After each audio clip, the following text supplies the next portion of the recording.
Have you heard about the viral scrambled pancakes taking the internet by storm? Make sure to watch till the end as we are going to put them to the test today and see if they live up to the hype. To start, we are going to add 1 large egg and a half cup of milk to a large mixing bowl.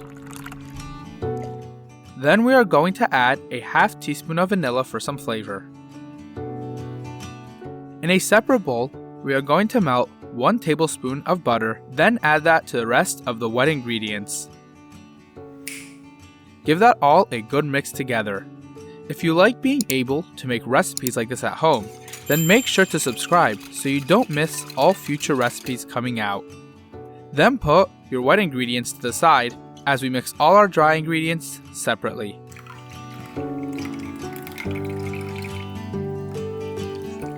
To start with our dry ingredients, we are going to add a half cup of flour to a dry mixing bowl.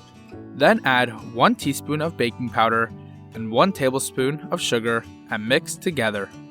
Scrambled pancakes actually originated from Austria, then moved to Germany and was served as a dessert. Give all the dry ingredients a good mix together. In order to add our wet ingredients back, we are going to make a little well in the center of our dry ingredients. Make sure to leave a like on this video if you like pancakes for breakfast and dessert. Now try to get the liquid ingredients to stay in the center of the well. Then slowly bring the flour wall in and gently mix it together.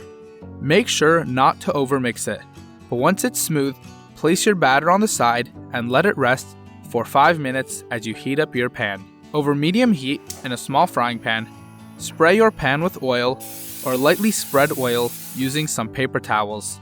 Right after adding your oil to your hot pan, add a half cup of batter. For the first part, let it cook like a regular pancake.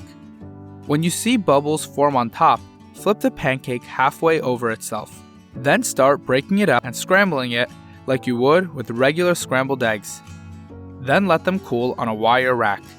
On a separate plate, place your warm scrambled pancakes and give it a good dusting of powdered sugar. If you enjoyed making these pancakes, then make sure to watch this video on how to make IHOP's famous pancakes at home. Enjoy!